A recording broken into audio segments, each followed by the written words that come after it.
የሰቆጣ ዝናብ አጠር ግብርና ምርምር ማዕከል የምርምር ጸጋዎች በመስክ ጉብኝቱ የአማራ ብሔራዊ ክልላዊ መንግስት ግብርና ምርምር ማዕከል የሰቆጣ ዝናብ አጠር ግብርና ምርምር የብሔረሰብ አስተዳደሩ ከፍተኛ አመራሮችና ባለሙያዎች የወረዳ አመራሮችና ባለሙያዎች በሁለቱም ቀበሌ የተደራጁ የኮሚኒቲ ክላስተር አባላትና የቀበሌ አመራሩ ተገኝቶ ምልከታ አድርገዋል። የሰቆጣ ግብርና ምርምር ማዕከል ዳይሬክተር የሆኑት ዶክተር አዳነ ባህሩ እንኳን ደህና መጣችሁ ንግግር ባደረጉበት ወቅት የምርምር ማዕከሉ ለአርሶ አደሩ ቴክኖሎጂን በማላመድ በኩልና በየአካባቢው ተስማሚ የሆኑ የሰብል አይነቶችን በቆላ በወይና ደጋና በደጋ ተስማሚ የሆኑ ሰብሎችን በመመርመር በርካታ ተግባራት እየሰራ መሆኑን አንስቶ የእንቁ ዳጉሳ በስብጥር እየተሰሩ የክላስተር ስራዎችን በማስመልከት የተሰራን ስራ አስጎብኝተዋል። ዶክተር አዳነ አክለውም የአርሶ አደሩን ተጠቃሚነት ለማረጋገጥ እና ቴክኖሎጂውን እንዲላመዱ ከስልጣና እስከ ተግባር ድጋፍ እያደረጉ መሆናቸውን አንስተዋል። የአካባቢውን ስነ ምህዳር ተስማሚ የሆነ የቴክኖሎጂ አማራጮችን ማውጣት ወይም ማፍለቅ አንደኛው ተልዕኮ ነው። ሁለተኛው ተልዕኮ ፍላጎት የተፈጠረላቸውና የተሻሉ አማራጮች ናቸው ተብለው የወጡትን ቴክኖሎጂዎች የመነሻ ዘር ብዜት የማባዛት ስራዎችን ይሰራል። በተለይ ደግሞ እነዚህ የመነሻ ዘር ብዜቶች ለአባዥ ማህበራት ውል እየወሰደ ወይም ደግሞ እየተቋረጠ በማቅረብ በቴክኖሎጂዎች በሰፊው የሚገፉበትን መንገድ ያመቻቻል። በሶስተኛ ደረጃ ከአካባቢው የግብርና መዋቅር የግብርናና የአመራር የአስተዳደር መዋቅር ጋር በመሆን በቀጥታ አርሶ አደሮቹ ጋር ቴክኖሎጂዎችን ተደራሽ የሚያደርግበት ወይም ደግሞ የቴክኖሎጂ ሰርቶ ማሳያዎችን ደግሞ በትንሽ ጠባብ እንጂ ቅድመ ማስፋት የማሳስፋታችን በሰብል ስናይ ከ5 ሄክታር እና ከዛ በላይ እንዲሆን ይፈልጋል። ግን በተቻለ መጠን ሰፊ አርሶ አደሮች ይማሩበት ዘንድ በሚል ከዛም ከፍ ባለ ቁጥር 20 30 40 ሄክታር ድረስ በቀበሌ ቴክኖሎጂዎችን የማስተዋወቅ ስራ እየተሰራ ይገኛል። ይህን ካደረገ በኋላ ተቋማዊ ሆኖ ይቀጥል ዘንድ ከአካባቢው ካሉ የአመራርና የግብርና መዋቅር ጋር በማስተሳሰር የምርምር ማዕከሉ የቴክኖሎጂ የማስተዋወቅ ስራውን አቁሞ ቢወጣ ቀጣይነት ይኖረው ዘንድ አርሶ አደሩ ዞሮ ግብርና ሄዶ ማትረፍ ነው የሚፈልገው። የሆነ ሳንቲም ኢንቨስት አድርጎ የሆነ ነገር ማትረፍ ነው። ከዛ አንፃር ትርፋማነቱ ተገምግሞ የተመከረ ቴክኖሎጂ ነው። ይህን ይዘን ቀጣይነት እንዲኖረው ለማድረግ የሰላ ውይይት እንድናደርግ ጋብዛለሁ። አመሰግናለሁ። የብሔረሰብ አስተዳደር የብልጽግና ፓርቲ ቅርንጫፍ ጽህፈት ቤት ኃላፊ አቶ ዳግም ባይነሳኝ መክፈቻ ንግግር ባደረጉበት ወቅት የሰቆጣ ዝናብ አጠር ግብርና ምርምር ማዕከል በየጊዜው አዳዲስ ምርቶችንና ሰብሎችን በማስተዋወቅ ረገድና በማላመድ በኩል ድርሻውን የተወጣ ተቋም መሆኑን አወስቶ በአርሶ አደር ደረጃ የማስፋት ስትራቴጂውን በመጠቀም አርሶ አደሩ በነቂስ ተጠቃሚ መሆኑን ያስፈልጋል ብለዋል። የምርምር ተቋሙ ከሞላ ጎደል እየጣራ እየለፋ ነው። የሚጨበጡ የሚዳሰሱ ለውጦችን እያየን ነው። ለጠቅላላ ለመንግስታዊ ተቋም ለኤክስቴንሽን መላ ህብረተሰቡን ተደራሽ ለማድረግ የምናደርገው ነገር ይደግፋል። እዚህ የምናያቸው ነገሮች በአርሶ አደር በሀውስሆልድ ሌቨል ማስፋት የህዝቡን ህይወት የሚቀይር ነገር ላይ መስራት ከአመራር ከመንግስት መዋቅሩ የሚጠበቅ ነውና ይሄን ነገር ደጋግመን እንድናስብበት የሚያስችል ጉብኝት ነው እያደረግን የምንገኘው በየጊዜው። የምርምር ተቋሙን በዚህ አጋጣሚ ማመስገን ፈልጋለሁ። እንድትጠነክሩ እንፈልጋለን። የአመራር የመንግስት ድጋፍ በእጅጉ ይጠይቃል። ግልጽ ነው። በቃ የአርሶ አደሩን ህይወት የሚያሻሽል ነገር ተጨባጭ ነገር በሰብልም በእንስሳትም እያየን ነው የምንገኘው። ግን ለምን አልሰፋም? ለምን የሁሉንም ህይወት የሚቀይር የሁሉም አርሶ አደር ህይወት የሚቀይር ስራ አልሰራን የሚለውን ኩዌስችን እንድናደርግ ራሳችንን እንድንጠይቅ የሚያደርግ ነገር ነው። ስለዚህ ከጉብኝታችን ቀጥሎም ያለውን ውይይት በይፋ የተጀመረ መሆኑን ለማብሰር ወዳል። የ01 ቀበሌና የ02 ቀበሌ ነዋሪ የሆኑት በኮሚኒቲ ክላስተር ተጠቃሚ አርሶ አደሮች መካከል አቶ አብጨ መሰለና ጅንን ገብሬ እንደገለጹት በዘመናዊ ቴክኖሎጂ ከማረስና በብትን ማረስ በአንድ ማሳ ላይ ብቻ ልዩነት እየፈጠረ መሆኑን በመረዳት የባለሙያ ምክር ሐሳብና በምርምሩ የተገኙ የእንቁ ዳጉሳ ስብጥር ሰብሎች ጠቃሚ መሆናቸውን ተረድተዋል። አሁን ስንወረዚ መቼም ጥቅም አጠቃቀም ላይ ምርት ሲቀንስ ነበር። እንዴት ነበር? መዳበሪያ የለም። ከወቅት ካተራረስ ላይ ደግሞ ከአያያዝ ላይም ሲቀረን ነበር።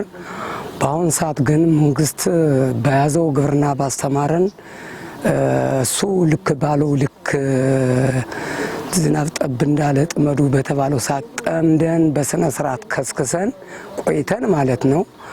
አሁን ዘርተን ግብርናዎች ጋር ግንኙነት በማድረግ በመተባበር ዘር በመሰጠታችን ማዳበሪያ በመሰጠታችን ተቀብለን እነሱ ባሉት በስብጥር እንቋ ዳጉሳና ማሾ በመዝራት ጥቅም አይተናል። አሁን ወደ ምርት እየሄድን ነው። አሁን ባለው ሰዓት አሁን በጣም ደስ ብለናል። ያው ስብጥሩ እንቋ ዳጉሳውም የምታዩት ነው፣ ሸጋ ነው።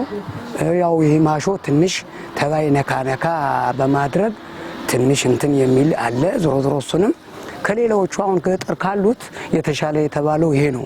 ማሾ ገጠር ያለው ሁሉ እንዲያውም የተበላ ነው፣ የለም ጥቅምም አልሰጠም። ይሄ ሲሆን ጥቅም ይሰጣል የሚል ሀሳብ አለን። ይሄን ለወደፊቱም ቢሆን ቀጥሎ መንግስት ከተከታተለልን ለውጥ እናሳያለን የሚል ግምት አለን።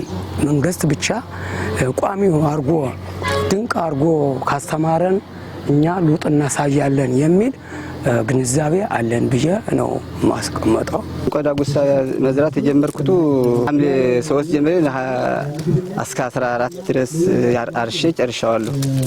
ሲያርስ ስብጥር ነው ያረስኩት። ስብጥር ሲያርስ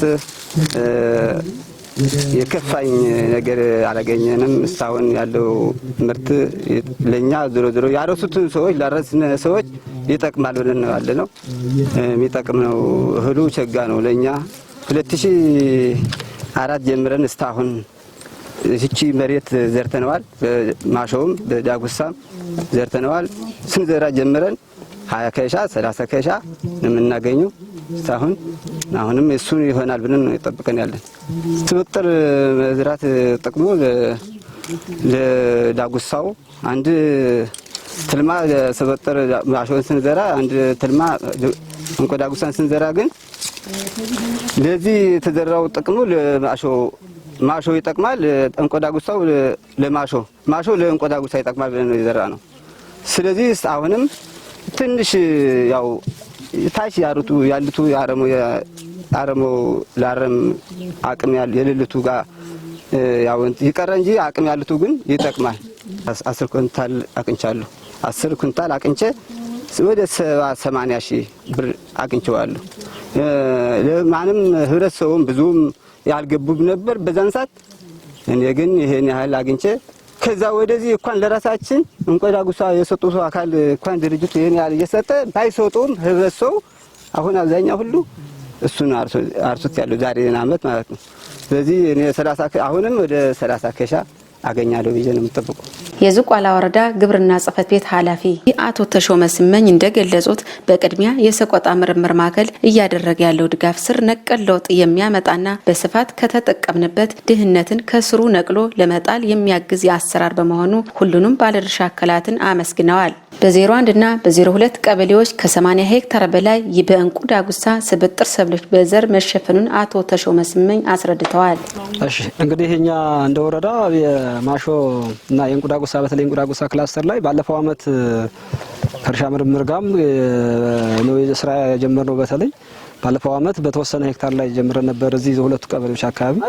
በዚህ አመት ደግሞ በስፋት በተለይ ቆላማዎቹ ቀበሌዎች አካባቢ ላይ በስፋት ክላስተርን ከትንሹ በእያንዳንዱ ቀበሌ ላይ ከትንሹ ከ20 ሄክታር ተነስተው በርካታ አሁን እንደምታዩት እዚህ 02 እና 01 ያያችሁት ሁለቱም የዚያኛው 75 አካባቢ ሄክታር እዚህኛው 71 አካባቢ 71.5 ሄክታር በድምር እንደ ወረዳ ወደ 160 ሄክታር አካባቢ በክላስተር ደረጃ የእንቋ ዳጉሳ ክላስተር አለን።